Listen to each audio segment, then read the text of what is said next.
Puti ang aking Filipiniana, malinis gaya ng 23 taon kong pantitimpi. Ngunit sa loob ng banal na katedral ng Cebu, isang mensahe ang pumatay sa aking kaluluwa. Itinapon ako ni Roger na parang basahan sa kalsada habang nakatawa ang ahas kong kaibigan. Doña Consuelo, akala mo ba ay luluhod ako habang buhay? Nagkakamali kayo. Ako ang humahawak ng inyong mga lihim. Oras na para sa huling audit? Handa na ba kayong mabangkarote? Beth, konting tiis na lang. Papapirmahin ko na ang martir na to sa transfer papers ng lupa bago matapos ang gabi. Pagkatapos, atin ang lahat. I love you. Boracay is waiting. Ang mga salitang ito na nagmula sa screen ng teleponong naiwan ni Roger sa upuan ay tila mga talsik ng asidong tumunog sa loob ng kaisipan ni Tessa. Paulit-ulit, humahapdi. Bumabakbak sa kanyang pagkatao. Sa kanyang harapan, ang imahe ng Santo Niño ay tila nakatitig sa kanya ng may halong pait. Nakaluhod si Tessa sa gitna ng Basilica Minore del Santo Niño sa Cebu. Suot ang isang napakagandang puting Filipiniana na may burda ng mga bulaklak ng ilang-ilang. Ito ang araw ng kanilang ika-23 anibersaryo ng kasal. Siya ang nag-organisa ng misang ito. Siya ang nagbayad para sa mga bulaklak na nagpapabango sa buong altar. At siya ang nag-alay ng kanyang buong buhay upang manatiling matatag ang pundasyon ng pamilya Buenaventura. Ngunit sa isang iglap, ang puti ng kaning kasuotan ay tila naging isang malamig na rehas. Naramdaman ni Tessa ang biglang pag-atras ng kanyang dugo mula sa kanyang mga daliri. Ang kanyang mga kamay na kanina ay magkahawak sa panalangin ay nagsimulang manginig, tila mga tuyong dahon sa gitna ng bagyo. Hindi siya makahinga ng maayos. Ang bawat bugso ng hangin sa loob ng katedral ay tila puno ng usok na sumasakal sa kanyang lalamunan. Ang kanyang paningin ay lumabo, hindi dahil sa luha, kundi dahil sa bigat ng katotohanan kanyang nabasa. Ang kanyang dila ay tila naging isang pirasong bakal, mabigat, matigas, at walang lasa. Tessa, ano ba yung hitsura mo? Tumayo ka riyan! Ang matalim na tinig ni Doña Consuelo ay bumasag sa kanyang pagdulala. Ang kanyang biyenan ay lumapit ng may marahas na hakbang. Ang kanyang mga alahas ay kumakalansing na tila bahudyat ng isang parusa. Hindi man lang tiningnan ng matanda ang telepunong hawak ni Tessa. Sa halip, hinawakan niya ang braso ng manugang at hinila ito upang tumayo ng pilit. Nandiyan na ang mga kamag-anak natin sa labas. At ikaw ay mukhang hihimatayin sa harap ng altar? Nakakahiya, bulong ni Consuelo. Ang kanyang boses ay puno ng pait. Na tila ba si Tessa ang may kasalanan sa lahat? Huwag mong pairalin ang pagiging madrama mo. Alam nating lahat kung bakit laging wala si Roger sa bahay. Marahil ay dahil sa kasing lamig mo ang simentong ito, kaya siya naghahanap ng init sa iba. Utang na loob mo sa pamilyang ito ang iyong pangalan. Kaya lumuhod ka uli at humingi ka ng tawad sa asawa mo sa harap nila.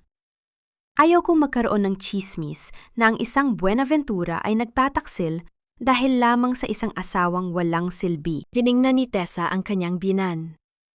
Ang babaeng itinuring niyang pangalawang ina sa loob ng mahigit 2 dekada ay siya pa palang maglulubog sa kanya sa putika ng kahihiyan. Tumingin siya sa paligid. Ang mga ukit na kahoy ng simbahan, ang amoy ng insenso, ang tunog ng koro sa malayo. Lahat ng ito ay naging saksi sa kanyang pagsisikap na maging sapat. Inilagay niya ang telepono sa loob ng kanyang maliit na bag. Dahan-dahan niyang inayos ang laylayan ng kanyang Filipiniana. Ang kanyang puso ay tila isang basong kristal na nahulog sa semento. Hindi ito nadurog ng maingay, kundi dahan-dahang nagkaroon ng mga lamat na hindi na muling mabubuo pa. Bakit sa loob ng banal na tahanang ito? Ang tanging naririnig ko ay ang bulong ng demonyo mula sa mga taong mahal ko. Ito ba ang halaga ng 23 taon kong pag-aalay? Ang maging isang martir na kailangan pang humingi ng tawad para sa kataksilan ng iba? Darl, isipin mo naman ang legacy ng pamilya Buenaventura. Hindi lang ito para sa akin. Para ito sa ating dalawa. para sa future natin. Ang boses ni Roger ay malambing, puno ng mapanlinlang na tamis na dati ay nagpapalunod sa aking puso sa katuwaan. Nakaupo kami ngayon sa malawak na sala ng mansyon pagka-uwi galing sa simbahan. Ang marangyang chandelier sa itaas ay nagbibigay ng liwanag na tila humahalik sa mga kristal na baso sa lamesa. Ngunit sa aking paningin, ang bawat kislap nito ay tila nanunuyang mga mata. Inilapag ni Roger ang isang makapal na folder sa harap ko. Ang mga puting papel sa loob ay tila mga pangil ng ahas na handang tumuklaw. 50 milyong pisong loan. Isang pirma ko lang, at ang lahat ng ari-ariang minana ko sa aking mga magulang ay magiging garantiya para sa kumpanya niyang unti-unti na palang kinakain ng kanyang mga utang sa sugal at luho. Tessa, please don't be so difficult. Sabat ni Beth na nakaupo sa aking tabi. Hinawakan niya ang aking malamig na kamay. Ang kanyang mga daliri ay may suot na singsing na alam kong si Roger ang bumili. I'm saying this as your best friend for 20 years. Roger is just stressed. Kailangan niya ang tulong mo ngayon more than ever. Don't let your emotions get in the way of business. Tiningnan ko si Beth. Ang kanyang muka ay balot ng maskara ng pag-aalala. Ngunit ang kanyang mga mata ay tila nagdiriwang na sa kanyang nalalapit na tagumpay. Ito ang babaeng pinagkatiwalaan ko ng aking mga sikreto. Ang babaeng itinuring kong kapatid, habang sa likod ko ay dahan-dahan na pala niyang hinihigop ang buhay ng aking pagsasama. Business? Mahina kong tanong. Ang aking boses ay gumaralgal na, tila isang tuyong dahon na natapakan.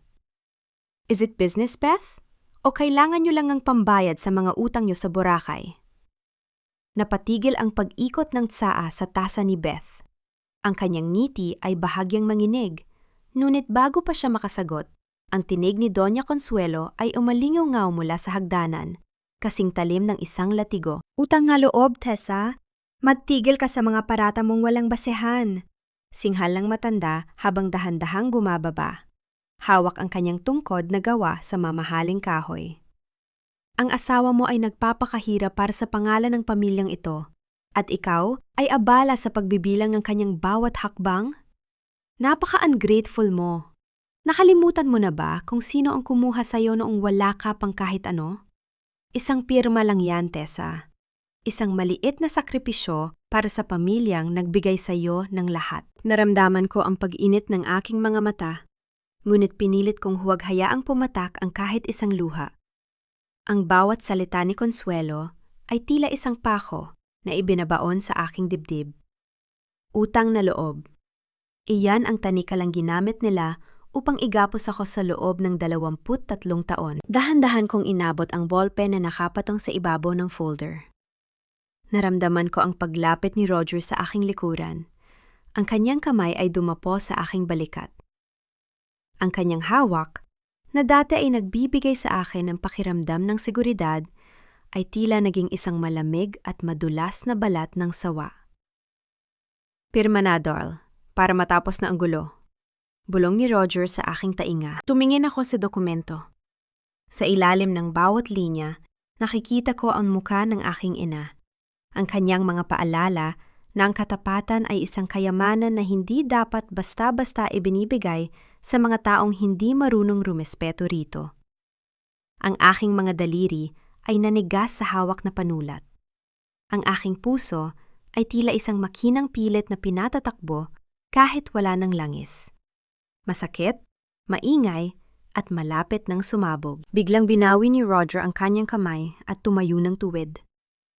Ang kanyang muka ay biglang nagbago mula sa pagiging malambing patungo sa isang nakakatakot na awtoridad. Actually, Tessa, whether you sign it now or later, it won't matter that much.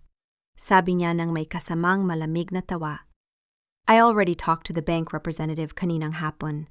Since all our accounts are joint and I have the power of attorney you signed 3 years ago, I already authorized the freeze on your personal savings. In fact, starting tomorrow, you won't be able to withdraw even a single centavo without my permission. Nanlalamig ang aking buong katawan.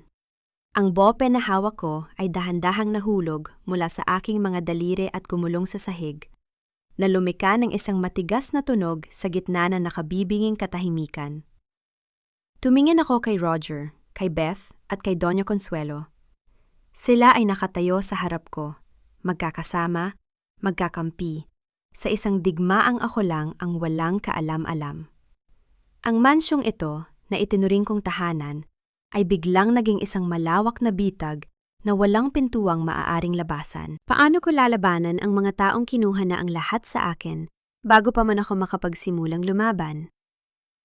Actually, Mrs. Buenaventura, base sa mga dokumentong ito, wala na kayong karapatan na manatili sa loob ng mansyong ito. Ang tinig ni Attorney Basilio Mercado ay kasing lamig ng simoy ng hanging pumapasok mula sa nakabukas na bintana.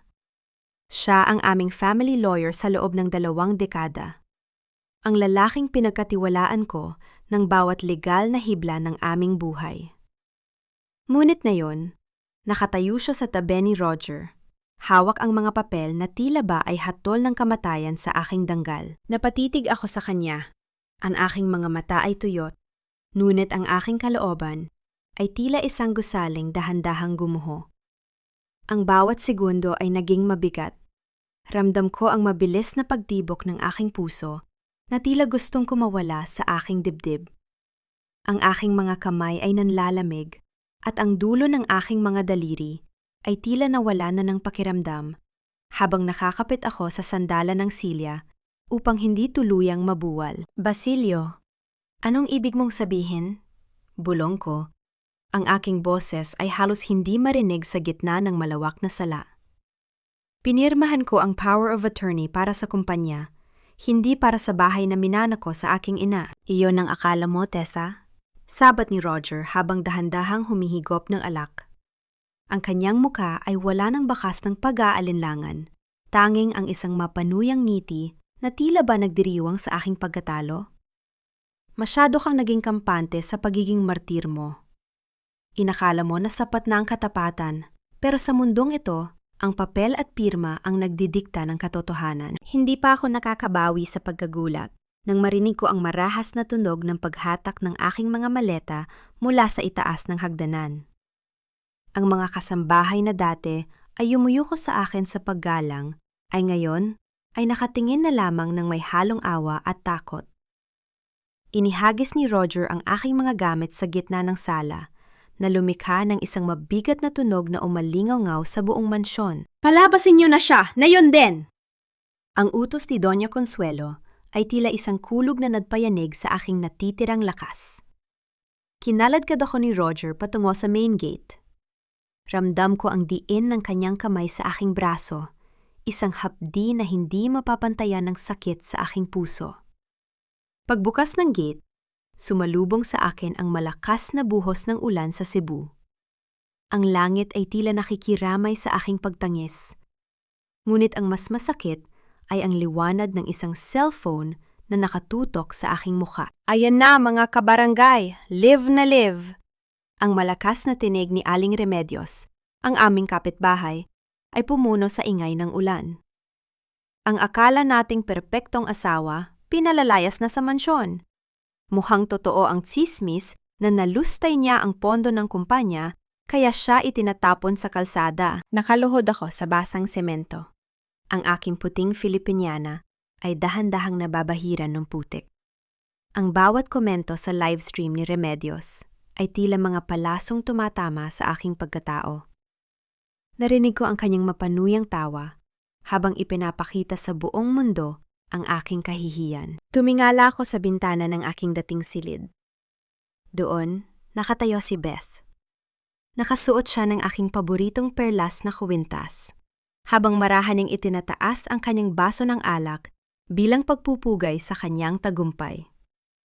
Ang kanyang ngisi ay ang huling bagay na nakita ko bago isara ni Roger ang malaking gate ng mansyon ng may matinding puwersa. Naiwan akong mag-isa sa dilim, basang-basa at walang kahit isang sentimo sa bulsa.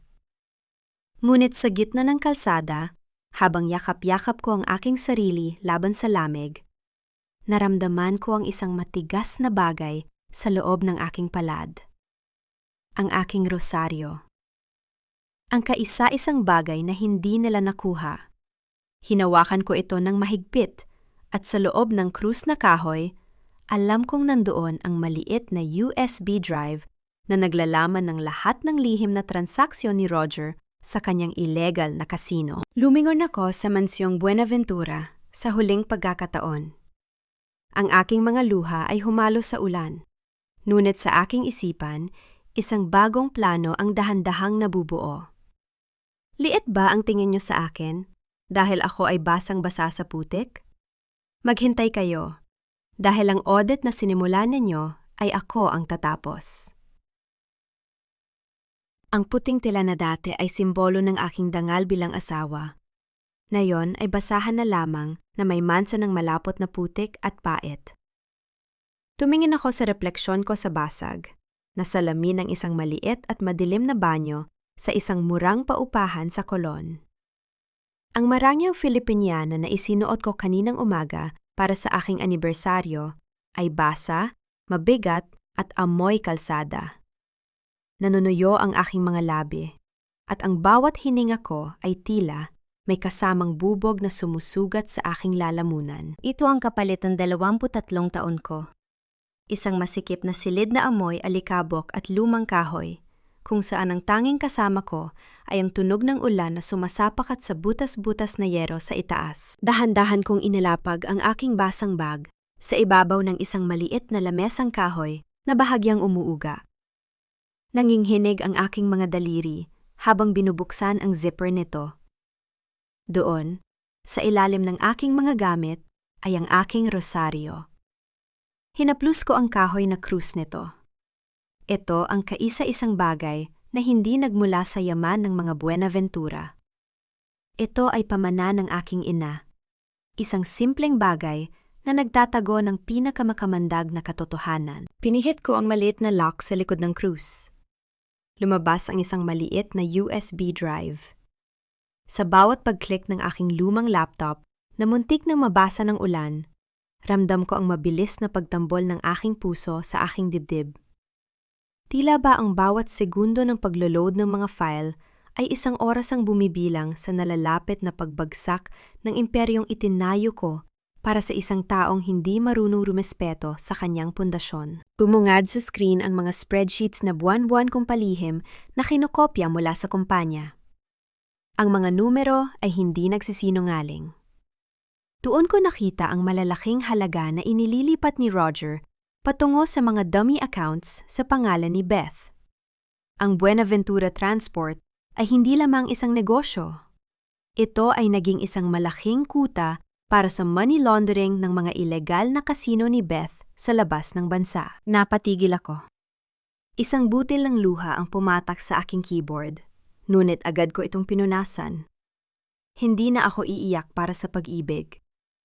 Iiyak ako dahil sa galit. Isang galit na kasing talim ng bawat maling transaksyong nakikita ko ngayon. Dahil sa matinding gutom at panlalamig, kumuha ako ng isang tasa ng instant noodles mula sa aking bag.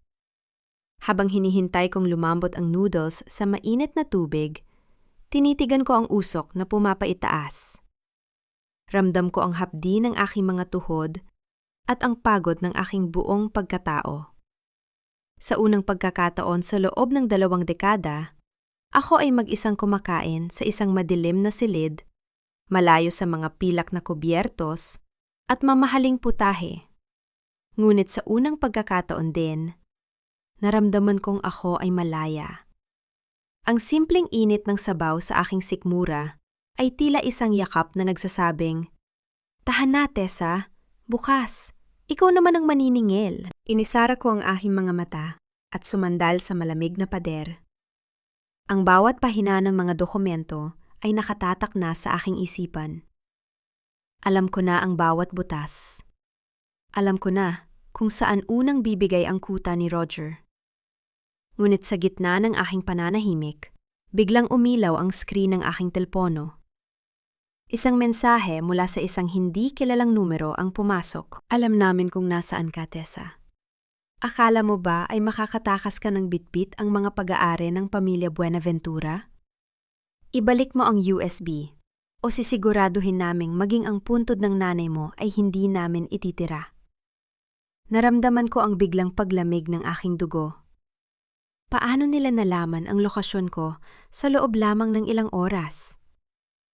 Ang alaala ng aking ina ay tila isang sugat na pilit nilang binubuhay para lamang saktan ako uli. Napatitig ako sa aninong dahan-dahang sumisilip mula sa siwang ng pinto. Ang kaba sa aking dibdib ay tila isang dambuhalang tambol na nagwawala. Ngunit pinilit kong manatiling matatag.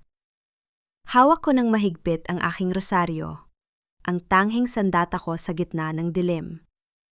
Nang tuluyang bumukas ang pinto, hindi ang galit na mukha ni Roger ang bumungad sa akin, kundi ang basang-basa at nanginginig na si Aling Nena, ang aming matandang kasambahay na itinuring ko ng pangalawang ina. Huwag kang matakot, Tessa. Ako ito, bulong ni Aling Nena habang mabilis na isinasara ang pinto. Sinundan kita mula sa mansyon.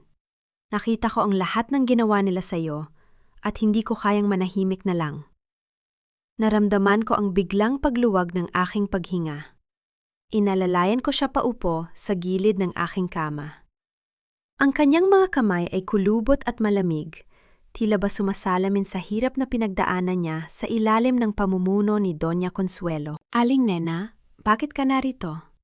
Mapapahamak ka kapag nalaman nilang tinutulungan mo ako. Nag-aalala kong sabi habang binabalot siya ng aking tuyong shawl. Tessa, may kailangan kang malaman tungkol sa utang na loob na lagi nilang isinusumbat sa iyo. Panimula niya. Ang boses niya ay gumaralgal sa emosyon. Naalala mo ba noong mamatay ang ama ni Roger, si Don Mateo? Ang sabi nila, sila ang nagbayad sa operasyon ng nanay mo noon, kaya ka nanatili sa kanila? Tumango ako ng dahan-dahan. Iyon ang tanika lang nakagapos sa akin sa loob ng 23 taon. Ang pangakong aalagaan ko ang pamilyang nagligtas sa buhay ng aking ina. Isang malaking kasinungalingan ng lahat, Tessa. Patuloy ni Aling Nena, habang inilalabas ang isang kupas na piraso ng papel mula sa kanyang bulsa. Bago pumanaw si Don Mateo, narinig ko silang nagtatalo ni Consuelo. Ang perang ginamit sa operasyon ay hindi galing sa kanila. Iyon ay galing sa insurance at mga lupaing iniwan ng tatay mo na lihim nilang ibinenta. Ninakawan nila kayo at pagkatapos ay pinalabas nilang sila pa ang bayane. Tila tumigil ang mundo ko. Ang katuwiran na kaisa-isa kong pinanghahawakan ay biglang nayanig. Sa bawat segundo ng aking pagsisilbi, sa bawat mura na tinanggap ko mula kay Consuelo, iniisip ko na pinabayaran ko ang buhay ng aking ina. Ngunit sa totoo lang, ako pala ang nagpapakain sa mga magnanakaw na kumuha sa aming kinabukasan. Bakit na yun lang sinabi ito? Tanong ko. Ang aking boses ay puno ng pait at pagsisisi. Natatakot ako, Tessa. Hawak nila ang buhay ko noon. Pero nang makita-kitang pinalayas sa ulan, na-realize ko na wala ng halaga ang takot ko kumpara sa sakit na nararanasan mo. Sagot ni Aling Nena habang hinahawakan ang aking mukha. Dahan-dahan kong kinuha ang huling piraso ng tinapay na binili ko kanina sa kanto. Hinati ko ito sa 2 at iniabot ang kalahati kay Aling Nena. Magkaharap kaming kumakain sa gitna ng malamig at madilim na silid. 2 babaeng kapwa biktima ng isang sakim na pamilya. Sa maliit na salusalo na ito, naramdaman ko ang isang kakaibang init. Isang uri ng kalinga na hindi ko kailanman naramdaman sa loob ng mansyon ng mga Buenaventura. Sa bawat nguya, tila ba lalong tumitibay ang aking desisyon na hindi ko nahahayaang tapakan nila ang aking pagkatao. Aling Nena, kailangan nating mahanap ang orihinal na titulo ng lupa ng nanay ko. Sabi ko, ang aking mga mata ay nagniningas na ngayon sa determinasyon. Kung totoong sinasabi nyo, ang mansyong kinatatayuan nila ngayon ay sa akin pala talaga. Nasa lumang baul ni Consuelo ang mga dokumentong yon, Tessa, pero mahigpit ang bantay doon. Babala niya. Nabalik lamang ang diwa ko nang muling tumunog ang aking cellphone. Ang mensahe ng banta sa puntod ng aking ina ay muling lumitaw sa screen. Ngunit sa pagkakataong ito, hindi na ako nanginginig. Roger, Beth, Doña Consuelo, Bulong ko sa hangin. Ang boses ko ay kasing lamig ng asero. Akala niyo ba ay matatakot niyo ako sa puntod ng nanay ko? Ang hindi niyo alam, ang bawat dumi na itinanim niyo sa nakaraan ay siya na ngayong aanihin niyo sa hinaharap. Isulat mo ito sa lahat ng social media accounts Remedios. Siguraduhin mong malalaman ng buong Cebu na nagnakaw si Tessa ng 50 milyong piso bago siya pinalayas. Gawin mong miserable ang buhay niya hanggang sa siya na mismo ang lumapit sa amin para ibalik ang USB. Ang tinig ni Beth na nanggagaling sa speakerphone ng cellphone ni Aling Nena ay tila isang lason na dahan-dahang pumapatak sa aking puso. Narito kami sa loob ng madilim na silid ng motel. Nakaupo sa sahig at pilit na pinatatahimik maging ang aming paghinga habang naririnig ang mabibigat na yabag ng mga lalaki sa labas ng pinto. Hawak ko ang aking laptop ng mahigpit. Ang gilid nito ay bumaon sa aking palad. Ngunit hindi ko naramdaman ang hapdi. Ang mas masakit ay ang boses ng babaeng itinuring kong kapatid na ngayon ay masugid na arkitekto ng aking pagkawasak. Habang ang aking mga kamay ay nanginginig sa takot na baka sa isang iglap ay bumukas ang pinto at makuha nila ang tanging alas ko. Si Beth naman ay kampanteng humihigop ng mamahaling alak sa loob ng mansong ako ang nag-ayos. Bestie, pasensya ka na. Dagdag pa ni Beth na may kasamang matinis na tawa. Inalis ko na ang lahat ng baluti mo. Wala nang maniniwala sa isang magnanakaw. Naramdaman ko ang panunuyo ng aking lalamunan. Ang aking dangal, na iningatan ko sa loob ng 23 taon, ay dahan-dahan ng nilalamon ng mga kasinungalingan sa internet. Nakita ko sa screen ng aking phone ang sunod-sunod na mga notification, mga mensahe ng galit at pangungutya mula sa mga taong dati ay bumabate sa akin sa simbahan.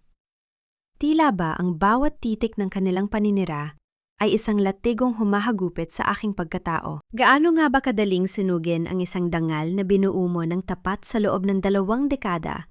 Kuwang mitsa ay hawak ng taong alam ang bawat lihim mo. Sa gitna ng tensyon, mabilis kaming lumabas ni Aling Nena sa maliit na bintana ng banyo nang marinig namin ang marahas na paghampas ng pinto sa kabilang kwarto. Ang amoy ng ulan at basang lupa ang sumalubong sa amin. Habang naglalakad kami sa maputik na eskinita, ramdam ko ang bigat ng bawat hakbang. Hindi ako tumakbo dahil sa takot sa baril, kundi dahil sa takot na baka tuluyan na akong mawala ng puwang sa mundong ito. Dinala ko ni Aling Nena sa kanyang maliit na dampa sa isang liblib na barangay. Doon, sa ilalim ng liwanag ng isang aandap-andap na kandila, pinanood ko ang pagkalat ng aking krimen sa social media. Nakita ko si Roger sa isang interview. Nagpapanggap na umiiyak habang sinasabing, masakit para sa kanya ang ginawa ng kanyang asawa. Tessa, bakit hindi ka sumasagot? Tanong ni Aling Nena habang iniaabot ang isang baso ng maligamgam na tubig. Kailangan mong ipagtanggol ang sarili mo. Tiningnan ko ang baso. Ang aking refleksyon sa tubig ay tila isang estrangerong hindi ko nakilala. Isang matalim na ngiti ang dahan-dahang sumilay sa aking mga labi. Hayaan mo silang magsalita, Aling Nena. Bulong ko. Ang boses ko ay kasing lalim ng gabi. Ang katahimikan ko ang magpapabaliw sa kanila. Habang iniisip nilang talo na ako, doon ko dahan-dahang hihigpitan ang bitag sa kanilang mga leeg. Roger, Beth, akala nyo ay nakuha nyo na ang dangal ko?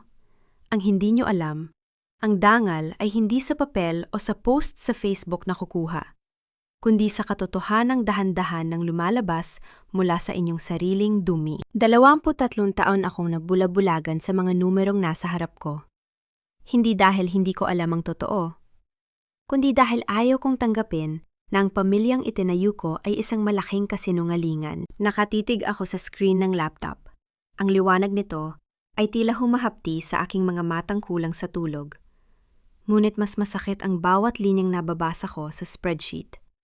Doon, sa ilalim ng pangalan ng aking kapatid na si Lian, na 10 taon nang namayapa, ay nakatala ang sunod-sunod na pagpasok ng pera mula sa mga VIP junkets sa Macau.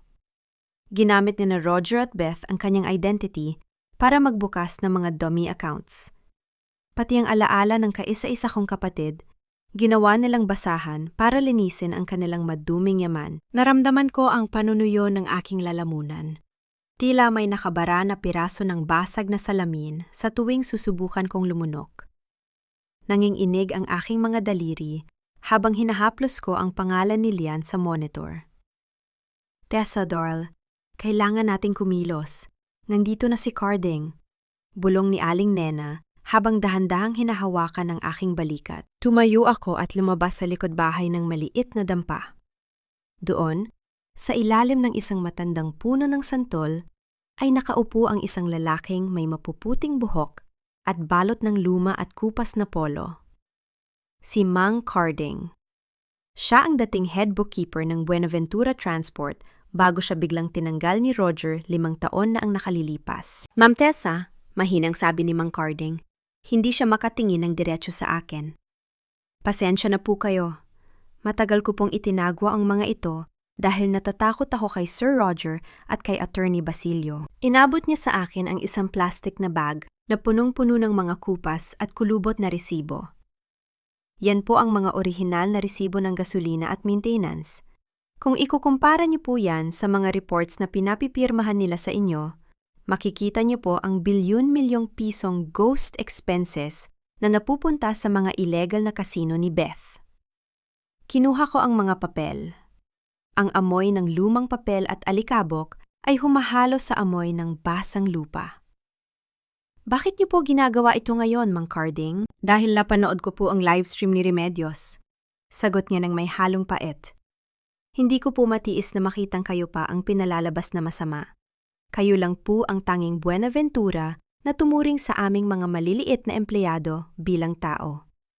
You were always the heart of that company, ma'am. Sila ang mga anay na kumakain sa pundasyon. Naramdaman ko ang pag-init ng aking mga mata.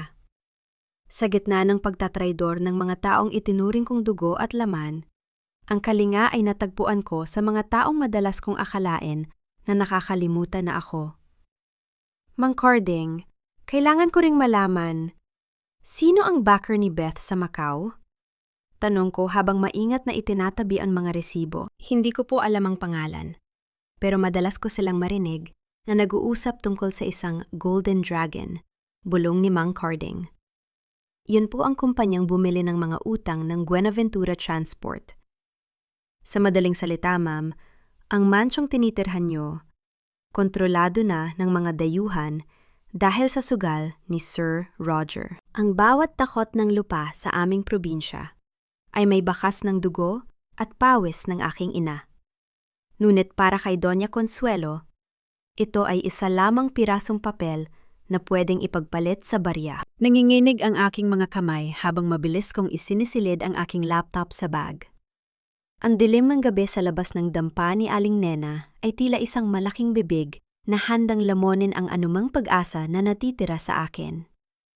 Ramdam ko ang malagkit na pawis sa aking noo kahit malamig ang simoy ng hangin. Kailangan naming makaalis na yun din. Tessa, dalian mo! Naririnig ko na ang mga yabag ng sapatos sa tuyong dahon. Bulong ni Aling Nena. Ang kanyang boses ay puno ng takot. Na tila ba ang kanyang buhay ay nakataya rin sa bawat segundong lumilipas. Mabilis kaming lumabas sa likod na pinto. Tinatahak ang masukal na daan patungo sa highway. Ang bawat kaluskos ng mga damo ay tila babala ng panganib.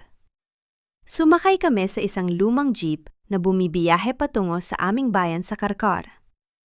Habang umaandar ang sasakyan, isinandal ko ang aking ulo sa malamig na bakal ng bintana.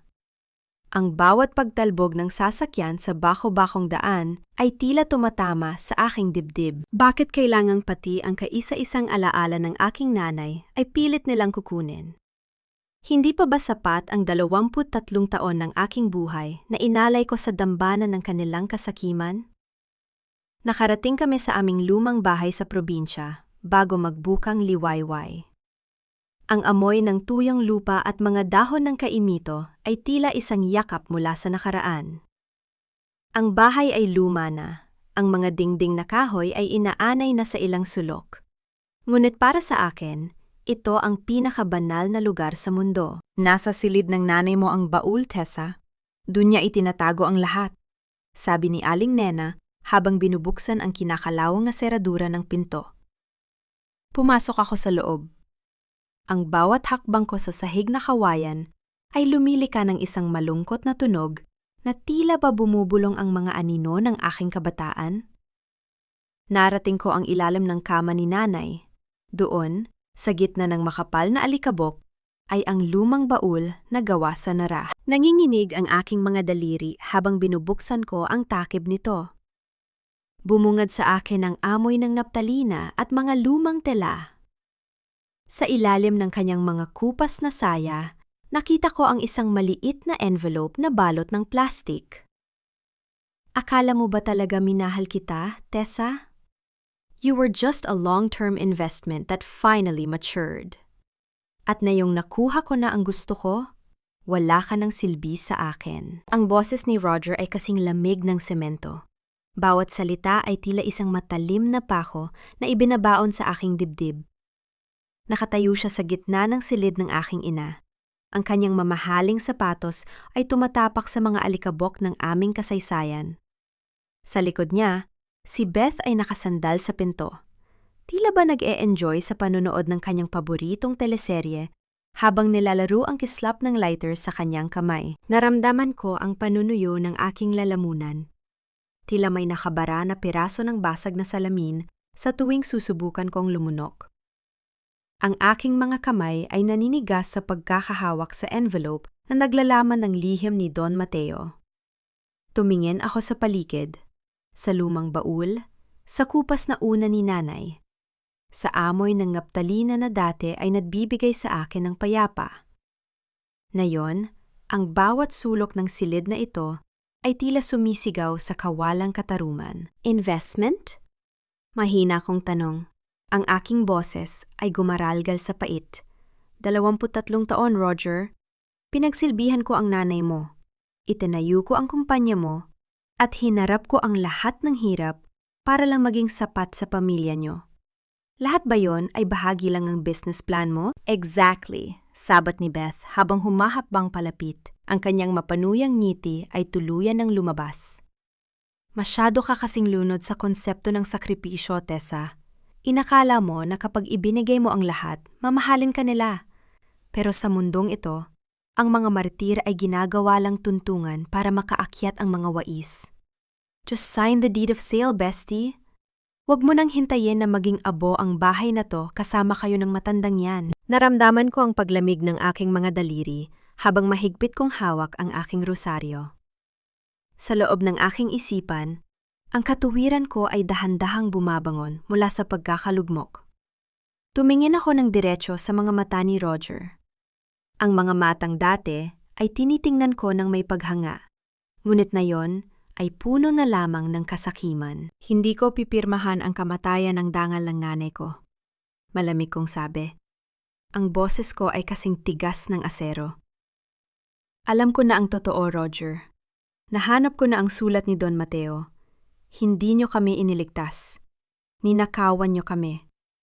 Ang puhunan ng Buenaventura Transport ay galing sa pawis ng pamilya ko. Kayo ang may utang sa amin. Isang marahas na tawa ang lumabas sa mga labi ni Roger. Humakbang siya ng mabilis at hinawakan ang aking panga, sapat na para maramdaman ko ang sakit. Wala nang naniniwala sa isang baliw na pinalaya sa kalsada, Tessa. Ang sulat na yan! Isang pirasong papel lang yan na madaling sunugin. Sa isang iglap, narinig ko ang mahinang tunog ng pagkiskis ng lighter ni Beth.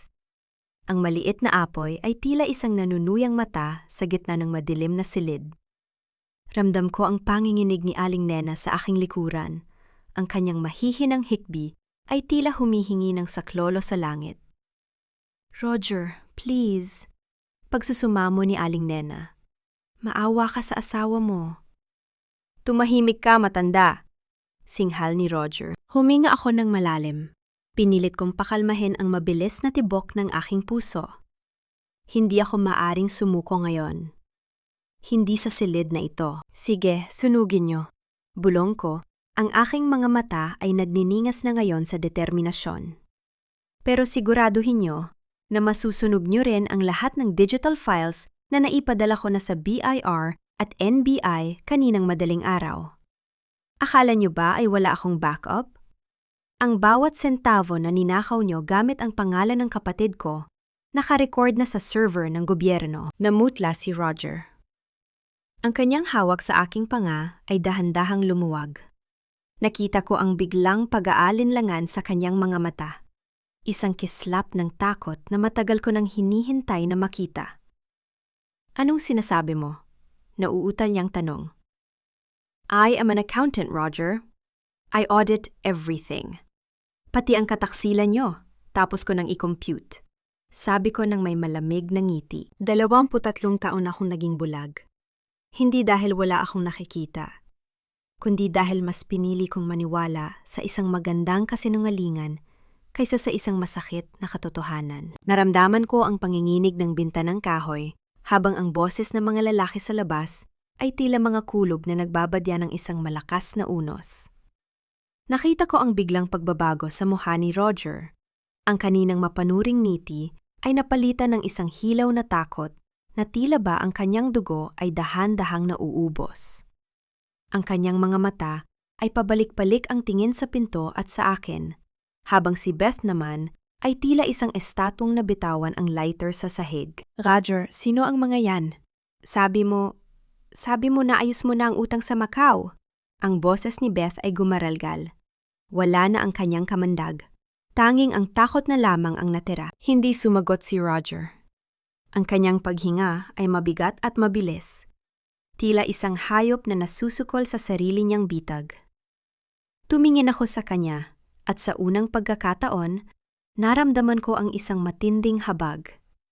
Hindi dahil mahal ko pa siya, kundi dahil nakita ko kung gaano kaliit ang taong pinag-alayan ko ng higit sa 2 dekada ng aking buhay. The Golden Dragon doesn't wait, Roger, malamig kong sabi, habang dahan-dahan kong isinisilid ang titulo ng lupa at ang sulat ni Don Mateo sa loob ng aking bag. Inakala mo ba na sapat na ang pera ng nanay ko para bayaran ang mga pagkakamali mo?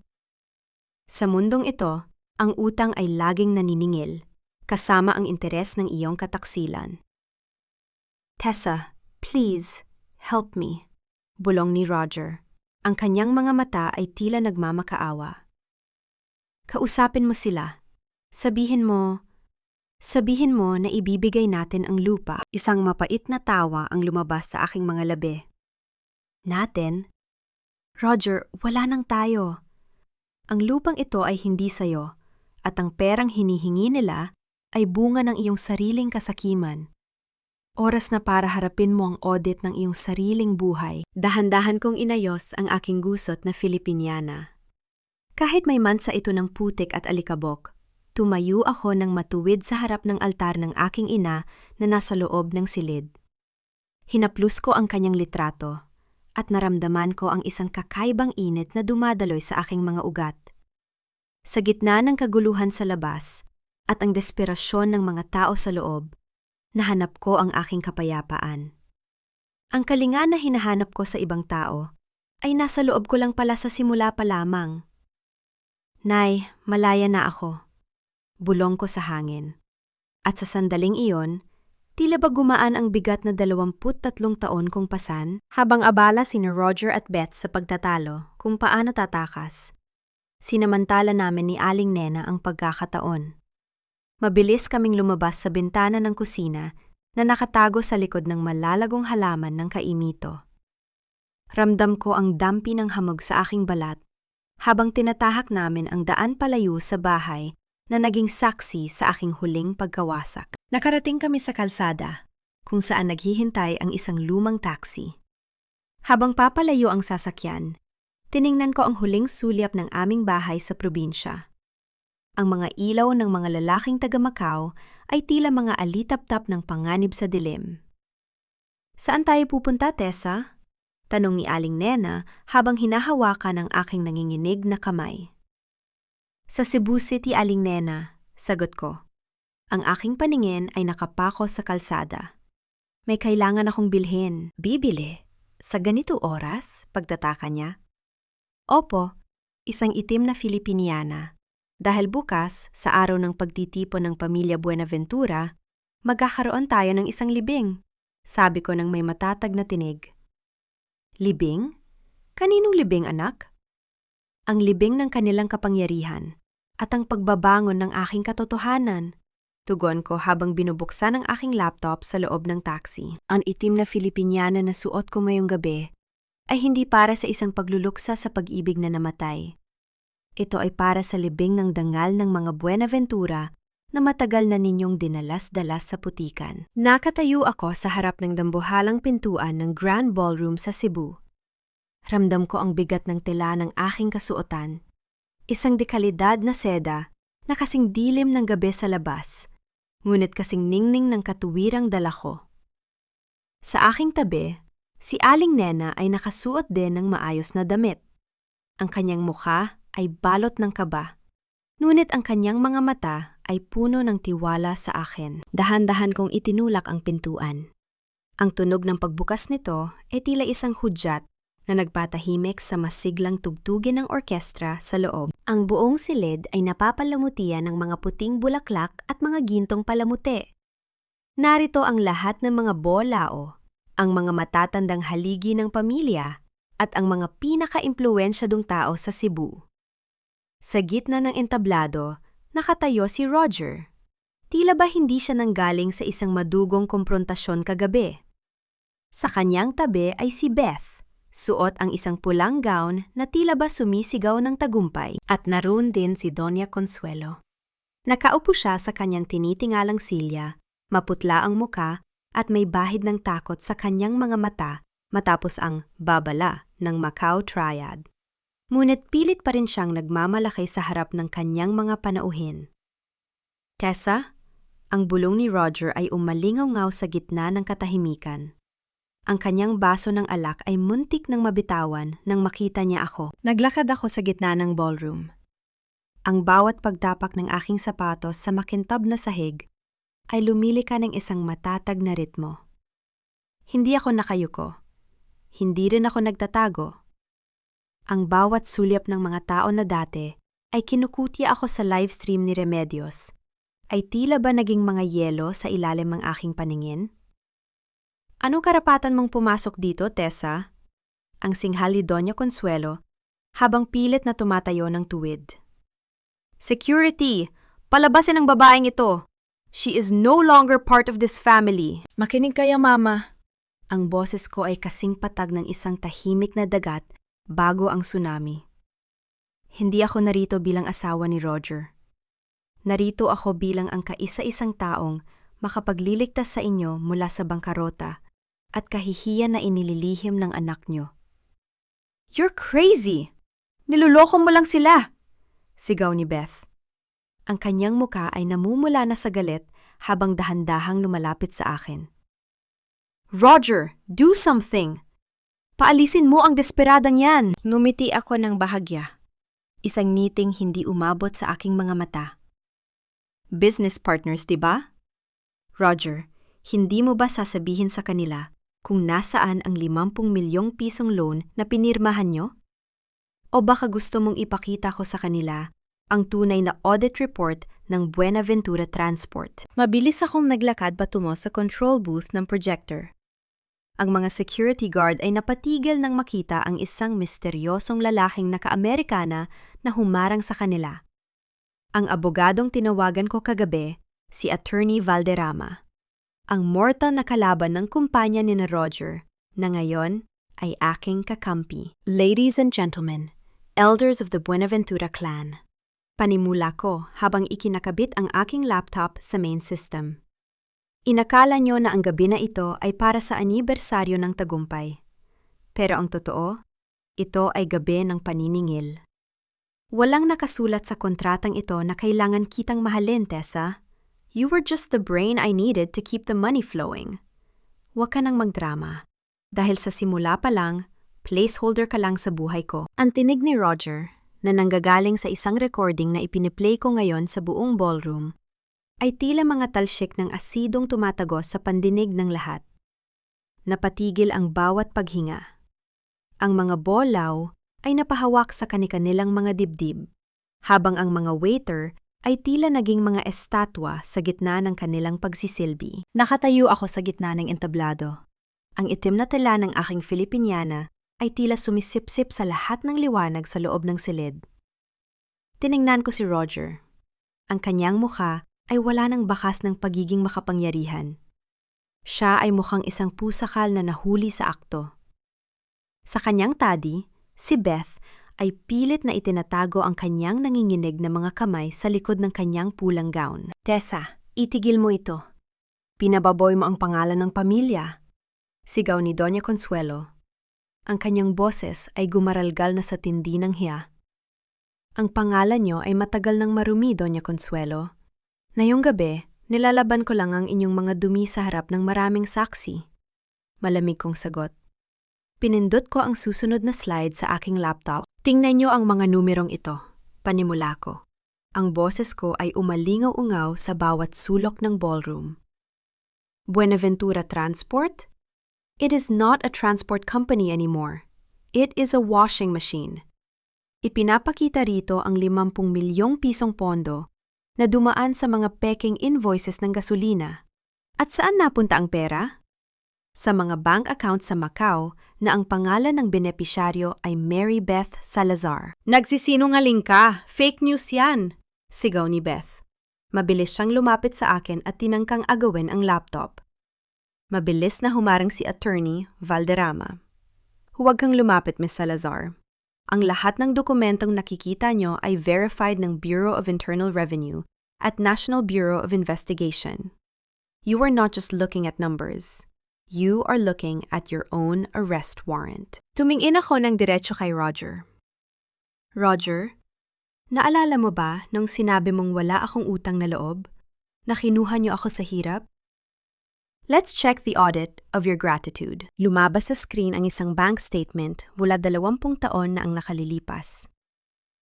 Ito ang pera ng nanay ko. Ang insurance na dapat ay para sa kanyang operasyon. Ipinapakita rito na ang nag-withdraw ng pondo ay si Doña Consuelo Buenaventura. Kinamit niya ang pera ng pamilya ko para ipuhunan sa inyong unang 2 boss. You didn't save me, Roger. You stole my future and made me work like a slave for 23 years to pay for a debt that never existed. Isang matinding bulungan ang sumabog sa loob ng ballroom. Ang mga elders ng Buenaventura clan ay nagsimulang tumayo.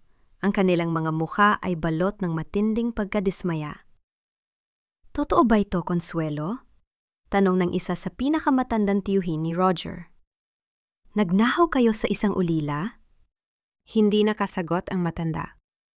Ang kanyang bibig ay bumuka, ngunit walang salitang lumabas. Ang kanyang katawan ay dahan-dahang sumandal sa kanyang tinitingalang silya. Ang kanyang mga perlas sa leeg ay tila ba naging mga tanikalang sumasakal sa kanya. Darl, please, let's talk about this privately. Pagsusumamo ni Roger, dahan-dahan siyang humakbang patungo sa akin. Ang kanyang mga mata ay puno ng desperasyon. I can explain everything. Huwag mong sirain ang pamilya natin. Pamilya? Ang pait sa aking lalamunan ay naging isang matalim na tawa. Walang pamilya rito, Roger. Meron lamang isang mandaraya, isang ahas, at isang inang kinonsinte ang lahat ng ito. I am auditing your life, Roger. At sa pagkakataong ito, 0 ang balanse mo. Sa isang iglap, bumukas ang malalaking pintuan ng ballroom. Hindi mga bisita ang pumasok, kundi mga ahente ng NBI na nakauniporme. Ang tunog ng kanilang mabibigat na yabag sa makintab na sahig ay tila tunog ng hatol na hindi na mababago. Akala mo ba, Tessa, ikaw lang ang marunong mag-audit? Nakalimutan mo nga ba ang asul na papel na pinirmahan mo sa opisina ni Basilio noong nakaraang buwan? Ang halakat ni Roger ay puno ng desperasyon. Isang tunog na tila ba huling hirit ng isang taong nalulunod sa sarili niyang kasakiman. Inilabas niya ang isang asul na dokumento mula sa kanyang bulsa. Iwinawag-ayway ito sa harap ng mga pulis at ng mga bolao na tila ba ito ang kanyang gintong tikit patungo sa kalayaan. Ang kanyang mga mata ay nagminingas sa galit habang ang kanyang pawis ay dahan-dahang gumugulong mula sa kanyang noo patungo sa kanyang mamahaling kurbata. Naramdaman ko ang biglang pagtahimik ng buong ballroom. Ang bawat sulyap ng mga kamag-anak ay bumalik sa akin, puno ng pagdududa. Ramdam ko ang lamig ng aircon na tila ba nanunuot sa aking mga buto, ngunit ang aking likod ay nanatiling tuwid. Tinitigan ko ang papel na hawak niya. Alam ko ang dokumentong yon. Iyon ang Deed of Absolute Sale para sa lupain ng aking ina sa Karkar. Ang huling piraso ng aking pagkatao na nais nilang nakawin. Sa ilalim ng batas, Tessa, akin na ang lupang yan. Binenta mo ito sa akin sa halagang piso. Sigaw ni Roger. Ang kanyang boses ay punong-puno ng mapanuyang tagumpay. Wala kang ebidensya. Kahit ipakulong mo ako, paglabas ko, mayaman pa rin ako. Dahil sa lupang ito na kinatatayuan ng mansyon at ng kumpanya. Utang nga loob, Tessa. Maawa ka sa amin. Biglang sabat ni Doña Consuelo. Dahan-dahan siyang bumagsak sa kanyang silya. Hawak-hawak ang kanyang dibdib habang ang kanyang muka ay namumutla. Ang puso ko, hindi ko na kaya. Roger, ang gamot ko. Tessa, bawiin mo ang lahat ng sinabi mo at ititira namin sa iyo ang maliit na bahay sa Karkar. Pamilya tayo, di ba? Tiningnan ko ang aking biyenan. Ang kanyang pag-arte ay kasing gasgas ng kanyang mga lumang alahas. Sa loob ng 23 taon, ang sakit sa puso na yan ang ginamit nilang kadena upang pigilan ako sa bawat desisyon ko. Ngunit ngayon, sa ilalim ng liwanag ng mga kristal na chandelier, ang kanyang mga peking hikbi ay tila ba naging isang malungkot na komedya sa aking pandinig. Roger, tignan mong mabuti ang dokumentong hawak mo. Ang boses ko ay nanatiling kalmado. Bawat salita ay may timbang ng katuwirang matagal kong pinaghandaan. Forensic accountant ako, Roger. Inakala mo ba na pipirma ako sa isang dokumentong hindi ko muna sinusuri ang bawat tuldok at kuwit? Mabilis na lumapit si Attorney Valderrama at kinuha ang papel mula sa nanginginig na kamay ni Roger. Iniharap niya ito sa projector upang makita ng lahat ang huling pahina. Ang dokumentong ito ay hindi deed of sale, anunsyo ni Attorney Valderrama. Ang kanyang tinig ay umalingaw sa buong bulwagan. Ito ay isang confession of liability and restitution.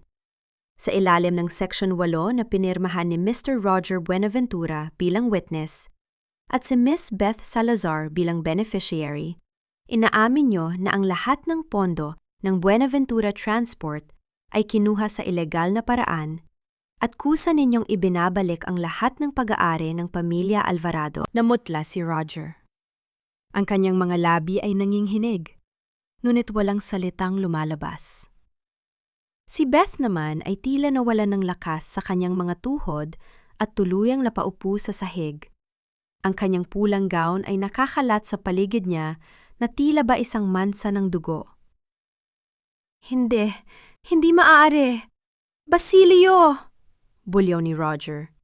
Lumingon siya sa kanyang abogado na ngayon ay nakaposas na rin at nakayuko sa kahihiyan. Ang asul na papel na ibinigay ko sa iyo noong gabing pinalayas mo ako sa ulan? Bulong ko habang dahan-dahang lumalapit sa kanya. Iyon ang tunay na audit, Roger. Pinapirma kita sa sarili mong hatol habang abala ka sa pagtatapon ng aking mga maleta. Inakala mong martir ako na madaling linlangin, pero nakalimutan mong ako ang nagturo sa iyo kung paano magbilang. Sa gitna ng kaguluhan, nakita ko ang orihinal na litrato ng aking ina na nahulog mula sa folder ni Roger. Dahan-dahan akong yumuko. Hindi upang lumuhod sa kanila, kundi upang pulutin ang kaisa-isang alaala ng babaeng tunay na nagmahal sa akin. Pinunasan ko ang alikabok sa salamin ng frame gamit ang dulo ng aking itim na Filipiniana. Naramdaman ko ang init ng kanyang ngiti sa litrato. Tila ba bumubulong ang kanyang diwa sa aking puso na tapos na ang aking paghihirap? Sa sandaling ngayon, ang milyon-milyong pisong nakataya sa loob ng silid na ito ay naging walang halaga kumpara sa payapang pakiramdam ng muling pagkakaroon ng dangal. Darl, please. Patawarin mo ako. Pagsusumamo ni Roger. Ang kanyang mga mata ay puno na ng luha ng desperasyon habang hinahatak siya ng mga ahente ng NBI. Tumingin ako sa kanya ng huling pagkakataon. Walang galit, walang pait. Tanging ang wagas na kawalan ng nararamdaman. Ang pagpapatawad ay para sa mga taong may balanse pang natitira sa kanilang konsensya, Roger. Malamig kong sabi. Sadyang bankrupt ka na sa aspetong yon. Ang bawat pamilya ay may mga kalansay sa loob ng cabinet. Ngunit sa pamilya Buenaventura, ang cabinet na ito ay gawa sa ginto at nababalutan ng dugo ng sarili kong kapatid. Mabigat ang hakbang ko habang nilalakad ang kahabaan ng pasilyo ng mansyon na dati ay itinuring kong tahanan. Ang bawat pantapak ng aking sapatos sa makintab na sahig ay tila ba humahalukay sa mga lihim na matagal nang ibinaon sa ilalim ng pundasyong ito. Hawak ko ng mahigpit ang maliit na susi na ibinigay ng ahente ng NBI, isang piraso ng bakal na tila ba ay kasing lamig ng bangkay ni Lian noong gabing pilit nilang ipinakita sa akin 10 taon na ang nakalilipas. Nasa likuran ko si Attorney Valderrama at 2 opisyal ng batas. Pagdating namin sa opisina ni Don Mateo, na dati ay bawal pasukin ng kahit na sino, maliban kay Doña Consuelo, naramdaman ko ang biglang pag-atras ng hangin sa aking baga. Ang amoy ng lumang papel at tabako ay tila ba nanunuot sa aking balat, isang paalala ng kapangyarihang matagal nang umalipin sa akin. Miss Alvarado, ayon sa aming thermal imaging, may guwang sa likod ng malaking painting ni Don Mateo. Bulong ng isang ahente. Dahan-dahan kong inalis ang painting. Doon, nakatago ang isang vault na gawa sa makapal na asero.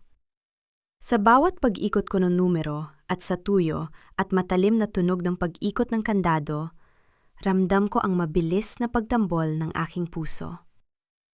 Sa wakas, bumukas ang pinto ng vault ng may marahang lagutok. Hindi mga alahas ang bumungad sa akin. Sa loob ay may isang itim na folder na may nakasulat na pangalan, Lian Alvarado. Nanginginig ang aking mga daliri habang binubuksan ko ang mga pahina. Ang katuwiran ko ay tila isang gusaling na yanig ng lindol. Nang mabasa ko ang isang insurance policy na may petsang 1 buwan bago mamatay ang aking kapatid. Ang beneficiary? Hindi ako. Hindi rin ang aming ina, kundi si Doña Consuelo Buenaventura. Ngunit ang mas nakakapanghina ay ang isang sulat kamay na kasunduan sa pagitan ni Consuelo at ng doktor na nag-alaga kay Lian sa ospital. 1,000,000 piso kapalit ng paghinto ng kanyang life support sa gitna ng gabi. Isang accident na pinalabas na cardiac arrest upang makuha ang 10,000,000 pisong insurance claim na ginamit nilang pandagdag sa puhunan ng kanilang transport business. Hayop kayo. Ang gulong ko ay tila isang hiyaw na nanggagaling sa pinakamalalim na bahagi ng aking kaluluwa. Ang bawat 23 taon ng aking pagsisilbi ay hindi lamang pala pagbabayad sa utang na loob na hindi totoo. Ito ay pagsisilbi sa mga taong pumatay sa kaisa-isa kong kapatid. Nabalik lamang ang aking diwa nang marinig ko ang isang gumaralgan na boses mula sa pintuan. Tessa, anak, huwag mong basahin yan, si Doña Consuelo. Nakaupo siya sa kanyang wheelchair, maputla, at ang kanyang mga mata ay balot ng matinding takot. Wala na ang kanyang mga paramedics, tanging ang kanyang sariling anino na lamang ang kasama niya. Tinitigan ko siya ng may matinding panghahamak. Anak, huwag niyo na muling bibigkasin ang salitang yan. Dahil sa bawat segundo na tinitingnan ko kayo, nakikita ko ang mukha ng isang mamamatay tao. Ginawa ko yun para sa pamilya, para kay Roger. Masyado tayong mahirap noon, Tessa. Sigaw ng matanda. Ang kanyang boses ay punong-puno ng desperasyon. Ginamit ko ang pera para maging matagumpay tayo. Isipin mo ang yaman na tinatamasa mo ngayon dahil sa desisyong iyon. Ang yaman na ito ay amoy formalin, Consuelo. Malamig kong sabi habang iniabot ang folder sa mga pulis. Ang katarungan para kay Lian ay 10 taon ng huli. pero sisiguraduhin ko na ang bawat gabi nyo sa loob ng selda ay magiging paalala ng bawat huling hininga na kinuha nyo sa kapatid ko. Dahan-dahan kong kinuha ang maliit na hairpin na suot ni Lian noon bata pa kami, na nakita ko rin sa loob ng vault bilang isang trophy ng kasamaan ni Consuelo. Hinaplos ko ang makinis na plastic nito at naramdaman ko ang isang kakaibang init sa aking palad. Tumingala ako at bumulong sa hangin. Lian, sa wakas, makakahinga ka na ng maluwag. Tapos na ang kanilang paghahari. Sa sandaling yon, ang pait sa aking lalamunan ay tila ba dahan-dahang natutunaw, napapalitan ng isang wagas na kapayapaan na walang anumang halaga ng pera ang makakatumbas. Habang inilalabas si Doña Consuelo ng mga ahente, muling tumunog ang aking cellphone. Isang live stream notification mula kay Aling Remedios. Makinig kayo mga kabarangay! Ang pinakamalaking pasabog! Hindi lang pala magnanakaw ang mga Buenaventura, mamamatay tao rin! Ang buong Cebu ay saksi na ngayon sa kanilang pagbagsak. Wala nang hiya ang natitira. Tanging ang abo na lamang ng kanilang imperyo. Ang bawat alon na humahampas sa pampang ay tila isang marahang kamay na humuhugas sa lahat ng dumi ng nakaraan. Sa wakas, ang audit ng aking buhay ay hindi na pula. Ito ay kasing linaw na ng asul na dagat. Napatigil ang tibok ng aking puso nang makita ang mga lalaki ng Golden Dragon sa labas ng mansyon. Ngunit hindi ako nanginig. Bilang isang accountant, alam ko na ang bawat utang ay may katapat na settlement. Tinitigan ko ang lalaking may tattoo sa leeg. Ang kanyang presensya ay tila isang madilim na ulap. Ngunit ang aking katuwiran ay nananatiling matalas. Sabihin niyo sa inyong amo sa Macau. Ang boses ko ay kasing lamig ng simoy ng hangin sa madaling araw. Ang lahat ng records ng kanyang money laundering ay naka-encrypt sa isang dead man switch. Isang maling galaw niyo sa akin at ang bawat central bank sa Asia ay makakatanggap ng inyong mga lihim. Hindi ako ang utang. Ako ang resibo na wawasak sa inyo. Nakita ko ang pag-aalinlangan sa kanyang mga mata. Sa huli, dahan-dahan siyang tumango at bumalik sa loob ng sasakyan. Ang mabilis na pagharurot ng kanilang sasakyan palayo ay ang huling tunog ng panganib na narinig ko. Lumipas ang 6 na buwan. Narito ako ngayon sa Karkar, Cebu, sa isang maliit ngunit magandang bahay na nakaharap sa dalampasigan. Ito ang lupang ipinaglaban ko, ang lupang huling hinawakan ng aking ina. Wala nang maranging chandelier, wala nang mabibigat na kurtinang pelus na tila sumasakal sa aking paghinga. Ang tanging naririnig ko ay ang awit ng mga ibon sa itaas ng puno ng kaimito at ang marahang paghampas ng tubig sa mga bato sa baybayin. Dahan-dahan kong inilapag ang aking tasa ng tsaa sa pasimano ng bintana. Ramdam ko ang init ng sikat ng araw sa aking balat, isang haplos na hindi humihingi ng anumang kapalit. Sa loob ng 23 taon, nakalimutan ko kung paano huminga ng hindi nag-aalala sa sasabihin ng ibang tao. Ma'am Tessa, handa na po ang inyong opisina sa bayan.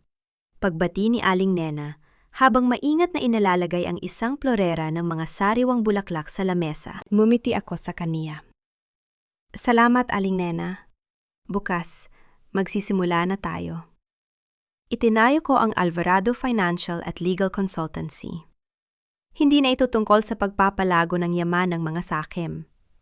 Ang misyon ko ngayon ay tulungan ang mga kababaihang tulad ko, mga asawang itinuring na alipin, mga inang ninakawan ng kinabukasan, at mga anak na biktima ng utang na loob na ginawang tanikala. Naglakad ako patungo sa dalampasigan.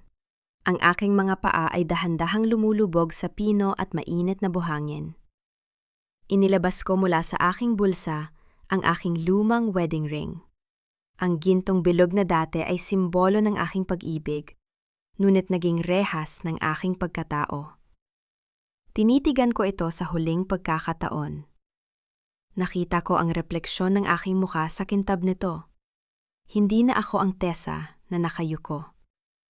Sa isang malakas at mapayapang pagkilos, inihagis ko ang singsing patungo sa malalim na bahagi ng asul na tubig.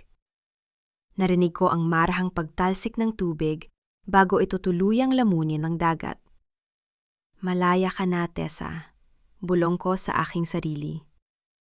Ang pakiramdam ng gaan sa aking daliri ay tila ba umabot hanggang sa aking kaluluwa. Sa bawat pag-alon, tila ba dahan-dahang binubura ng dagat ang bawat lamat na iniwan ni na Roger at Doña Consuelo. Balita ko ay nagsisimula na ang kanilang paglilitis sa lungsod. Si Roger ay tuluyan ng tinalikuran ni Beth upang iligtas ang sarili, habang si Doña Consuelo ay nananatili sa infirmary ng kulungan, mag-isa at walang kahit isang perlas na mahawakan. Hindi ko sila kinamumuhian. Ang pot ay isa ring uri ng pagkakagapos, at tapos na ako sa bahaging iyon ng aking buhay. Pumasok ako muli sa loob ng aking bahay at tiningnan ang litrato ni Lian sa ibabaw ng aking lamesa. Lian, ang opisina natin, para sa'yo ito. Wala nang luhang masasayang. Ang bawat patak ng ulan sa bubungan ay tila ba isang pilit na pagkatok ng nakaraang ayaw akong tantanan. Ngunit sa pagkakataong ito, hindi na ako ang babaeng mabilis magbukas ng pinto para lamang masaktan. Nakatitig ako sa kawalan habang hawak ang telepono. Dinaramdam ang lamig ng plastik nito sa aking pisingi. Ang boses ni Roger sa kabilang linya ay tila isang basag na plaka. Puno ng takot, desperasyon, at ang pamilya na tuno ng pagmamanipula na binalot sa pangalan ng pag-ibig. Noong mga nakaraang taon, sapat na ang isang hikbi niya upang patakbuhin ako patungo sa kanya. Ngunit ngayon, ang nararamdaman ko na lamang ay isang malalim at tuyot na pagod. Inisara ko ang aking mga mata at huminga ng malalim. Hinahayaan ng amoy ng basang lupa mula sa labas na pumasok sa aking silid. Roger, ang boses ko ay kasing patag ng simento. Ang ebidensyang sinasabi mo? Matagal ko na itong ibinigay sa mga awtoridad. Kung may bantaman sa buhay mo, yan ay dahil sa mga utang na ikaw mismo ang gumawa. Hindi ko na trabahong maging tagapagligtas mo. Tessa, please! Darl, kahit para na lang sa anibersaryo natin. Pagsusuma mo niya, kasunod ang tunog ng kanyang marahas na pag-ubo. Tapos na ang anibersaryo, Roger. At tapos na rin ang tungkulin ko sa'yo. Sabi ko, bago ko dahan-dahang pinutol ang linya. Hindi ko binitawan ang telepono ng may galit. Sa halip, lumakad ako patungo sa aking maliit na altar at sinindihan ang isang puting kandila. Tinitigan ko ang liwanag nito na sumasayaw sa gitna ng dilim. Naramdaman ko ang marahang pagtulo ng isang butil ng luha. Hindi dahil sa panghihinayang kay Roger, kundi dahil sa pagkilala na sa wakas, pinatawad ko na ang aking sarili. Pinatawad ko na ang Tessa na nagpakabulag sa loob ng 23 taon. Ang kalinga na dati ay pilit kong ibinibigay sa mga taong sumisira sa akin. Ngayon ay inilaan ko na para sa sarili kong paghilom. Nay, tama na ito. Bulong ko sa hangin. At sa sandaling yon, tila ba gumaan ang bigat sa aking dibdib na matagal ko nang pasan? Nagpasya akong pumunta sa Maynila, hindi upang iligtas si Roger, kundi upang tapusin ang huling kabanata ng aking audit. Narating ko ang bilangguan sa gitna ng maingay at maduming lungsod. Ang amoy ng pawis, bakal at kawalang pag-asa ay sumalubong sa akin. Sa likod ng makapal na salamin, nakita ko ang lalaking dati ay itinuring kong mundo. Si Roger ay payat na, gusot ang buhok, at ang kanyang mga mata ay tila mga lubog na balon ng takot. Wala na ang kanyang mamahaling suit. Suot niya ang kulay kahel na uniforme na tila ba huling hatol sa kanyang pagkatao. Tessa, dumating ka. Ang kanyang boses ay nanginghinig ng hawakan niya ang intercom. Narito ako para ibigay ito, sabi ko habang inilalapat sa salamin ang isang dokumento. Hindi ito legal na depensa. Ito ay ang formal na annulment of marriage na inaprubahan na ng korte. Malaya ka na, Roger. Malaya ka na sa akin, at malaya na rin ako sa iyo. Ang katarungan para kay Lian at sa pamilya ko ay nasa kamay na ng batas. Huwag mo na akong tatawagan muli. Nakita ko ang pagbagsak ng kanyang balikat. Sa unang pagkakataon sa kanyang buhay, na-realize ni Roger na wala na siyang martir na matatakbuhan. Ang kanyang katahimikan ay tila isang malakas na sigaw ng pagkatalo. Lumabas ako ng gusali nang hindi lumilingon. Habang naglalakad ako sa ilalim ng tirik na araw, naramdaman ko ang wagas na kalayaan. Ang bawat hakbang ko sa semento ay tila ba nagbubura sa bawat bakas ng sakit? Ang ginto at lupain sa ibang bansa ay maaaring magbigay ng karangyaan, ngunit ang tunay na yaman ay ang kakayahang matulog sa gabi nang walang takot at may malinis na konsensya. Nakatitig ako sa maliit na susi sa aking palad, habang ang aking sasakyan ay dahan-dahang binabaybay ang kalsada palayo sa bilangguan. Napansin ko sa rearview mirror ang itim na sasakyang kanina pa sumusunod sa akin. Sa halip na kabahan, itinigil ko ang sasakyan sa isang mataong parking lot ng isang mall at matiyagang naghintay. Hindi na ako ang Tessa na tumatakbo sa dilim. Ako na ang Tessa na handang harapin ang anumang anino. Bumukas ang pinto ng itim na sasakyan at lumabas ang lalaking naka-Amerikana. Lumapit siya sa aking bintana at dahan-dahang tumungo bilang tanda ng paggalang. Miss Alvarado, ako po si Attorney Fernandez. Ako ang itinalagang katiwala ni Don Mateo para sa inyong inheritance sa Switzerland. Paliwanag niya, ang boses ay puno ng profesionalismo. Huwag kayong mag-alala, hindi po ako bahagi ng Macau Triad. Sa katunayan, ang aking tungkulin ay tiyaking walang sinuman mula sa pamilya Buenaventura ang makakagalaw sa yaman na para sa inyo. Alam ni Don Mateo ang kasakiman ni Consuelo, kaya sa inyo niya ipinagkatiwala ang lahat. Huminga ako ng malalim. Ramdam ang init ng sikat ng araw na tumatama sa aking balat. Isang huling regalo mula sa isang biyenang lalaki na tahimik na humahanga sa aking katapatan. Salamat, attorney. Gamitin natin ang yamang yan para sa aking bagong proyekto. Pagkalipas ng ilang araw, muli akong nakabalik sa Karkar, Cebu. Ngunit sa pagkakataong ito, ang kislap ng aking mga mata ay hindi na nanggagaling sa mga perlas, kundi sa pag-asang dala ng aking bagong opisina. Ang Alvarado Truth at Financial Sanctuary ay pormal na nagbukas. Ang pader nito ay kulay puti at asul, sumasalamin sa langit at dagat na naging saksi sa aking muling pagkabuhay. Wala nang mga gwardiyang nakatitig ng masama, tanging si Aling Nena na masayang bumabate sa bawat taong pumapasok. Ma'am Tessa, may kliyente po kayo. Kanina pa po siya naghihintay. Bulong ni Aling Nena. Pumasok ako sa loob at nakita ko ang isang batang ina, marahil ay nasa 25 anyos pa lamang. Namumula ang kanyang mga mata at mahigpit ang hawak niya sa kanyang luma at kupas na pitaka. Sa kanyang tabi ay ang kanyang maliit na anak na tahimik na naglalaro ng kanyang mga daliri. Ma'am, ang sabi po nila ay kayo lang ang makakatulong sa akin. Pabulong niyang sabi, ang boses ay nanginginig sa takot. Ang asawa ko po, kinuha niya ang lahat ng ipon ko mula sa aking pagtatrabaho sa Dubai. Ginamit niya po ang utang na loob ko sa kanyang pamilya para manahimik ako habang ibinebenta niya ang lupa ng aking mga magulang. Tumingin ako sa kaniya at nakita ko ang aking sarili.